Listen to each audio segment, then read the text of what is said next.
Hi, I'm Roberto Martinez with Red Team Go. And I am Oi Bob Parks with Red Team Go. And you're watching Groovey.TV!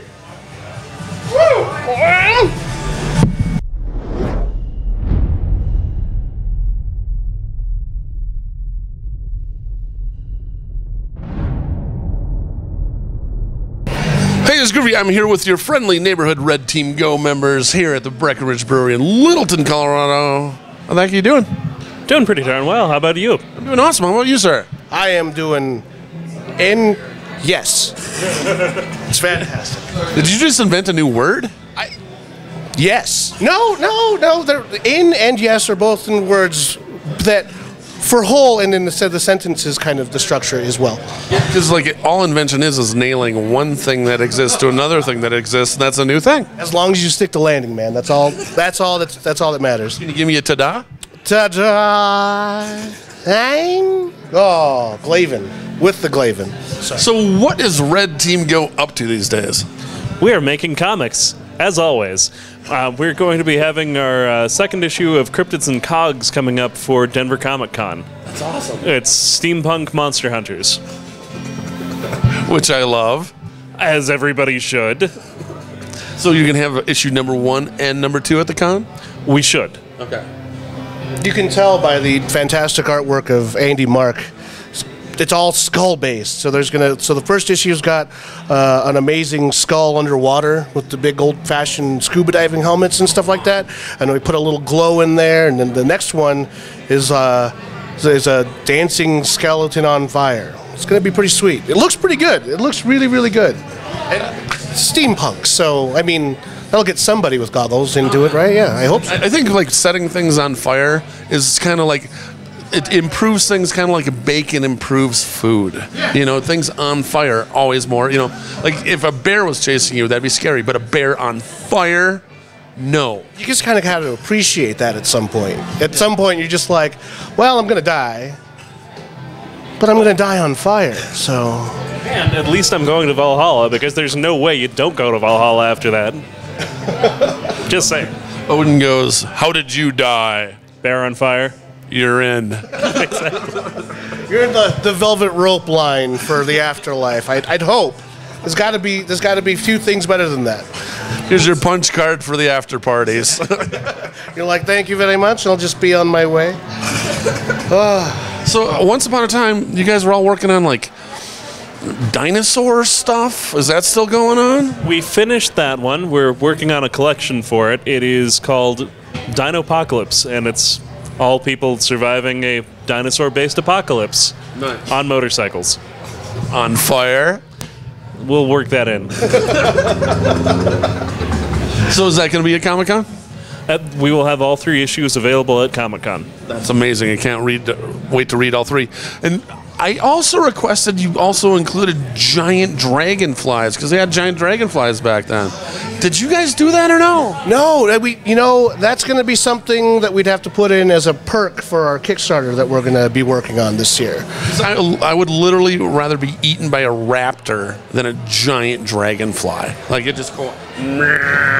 They have really weird teeth, so I can totally understand that. I mean, like, I can't even imagine what a bite like that would feel like. And plus, you'd be going like 30 miles an hour, like 40 feet in the air, going. It's not good times. It's definitely. Are you a Fallout guy? Oh, huge. Okay, so those bloat flies, just imagining those just on your head, and you're trying to bat your way out of certain doom. Horrible, horrible situation. But with mouth is. Woo, yeah, not good. Yeah. Not good times. Not good. Not a good way to die. Not a good way to die. So if that happened, what would Odin say to that? That's weird. Get out. I don't like it. Probably call you a piece of excrement at that point, right? That's what a dick! I was just eaten by a giant dragonfly. You'd probably be eaten by a bunch of them though, because like even the big ones were only like a foot long. So like, a bunch of flying hot dogs start eating you. I don't like that idea either. It's like air piranhas. Hot dog air piranhas. Air piranhas. That's going to be my new band I'm starting. It's going to be an 80s revival rock band. Whatever the hell you just said, I am in, man. I am. Hot dog air piranha. Woo!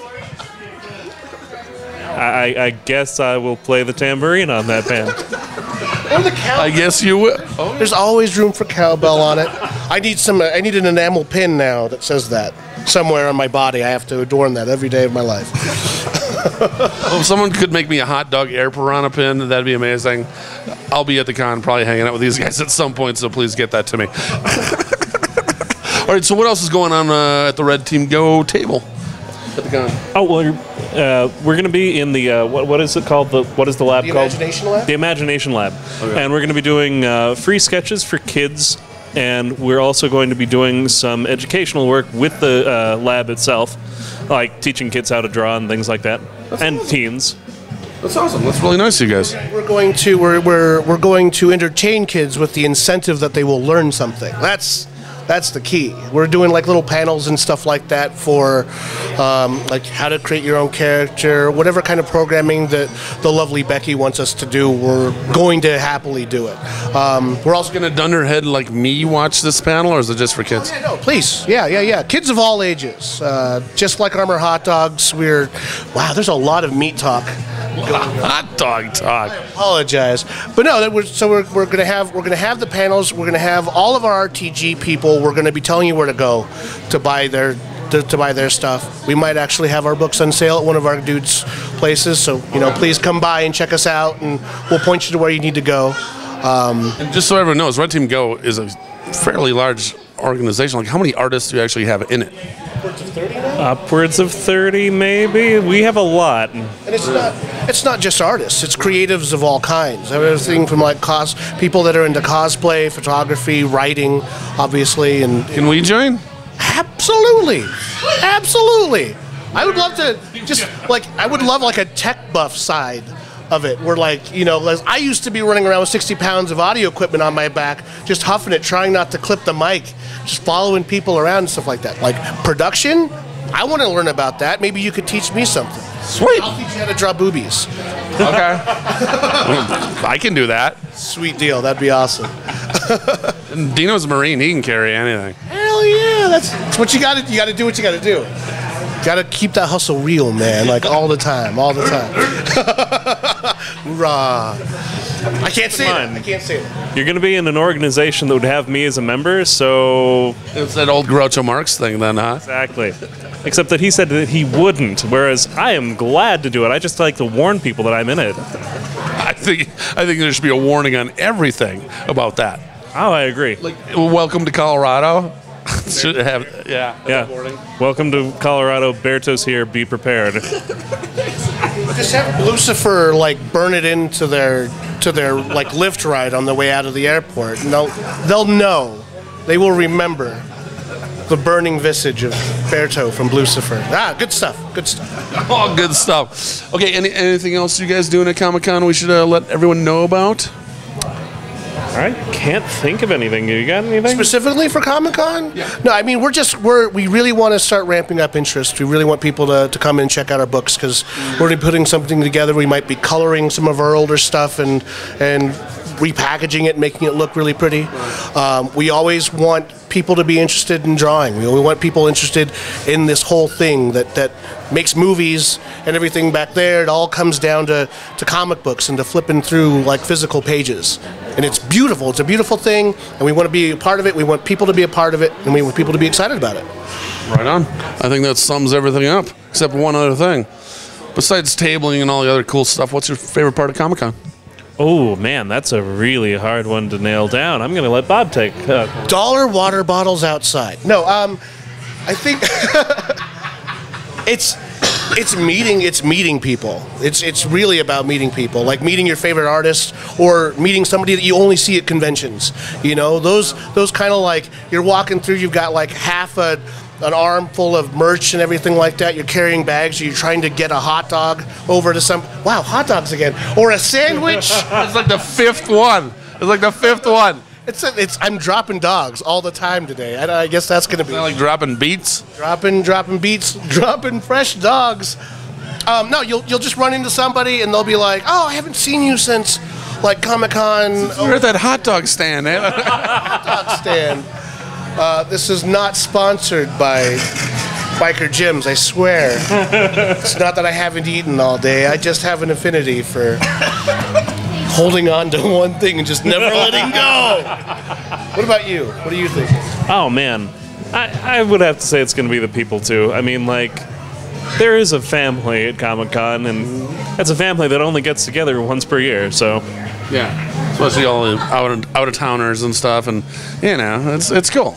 You remain friends on Facebook, but it's always fun to, you know, be in person. You see their updates and stuff like that, but then you like see them. My buddy Jessica we started doing zombie makeup at Zombie Crawl. Okay. We only meet up during Zombie Crawl and DCC because those are the only two times that we like guaranteed to see each other and to like turn kids into zombies and stuff like that. It's a fantastic thing. Only once a year, every time. So like it's been a lot of fun. Speaking of which, Bob forgot to mention that he's going to be doing zombie makeup at DCC. It's going to be fun though. It'll be a lot of fun, and it's always free. We take donations and everything like that. But if you didn't bring a costume, if you didn't cosplay, or you did cosplay and you want to be the dead version of yourself, because that's always a thing. I think it'll be Zombie Kingpin. Yeah, do it. Do it. Come over. We'll put a bullet in your head. We'll put a bullet in your head. We'll put it. Can I have a hot dog in my head? We can put a hot dog. I will fashion something. I will go back home and I'll fashion something to put on your head. I don't want to know. I don't want to know the details. You know, that is basically the definition of a hot dog. You never want to know the details. I'm thinking that. And on that note, thank you so much for your time, gentlemen. Always. Cheers. There's Groovy. I'm here with the Red Team Go local chapter of awesomeness and cool, and their work is actually really cool, even though we're joking around. The comic books are sweet, even if they don't have giant dragonflies. But next time... Giant dragonflies. Yep. Bye.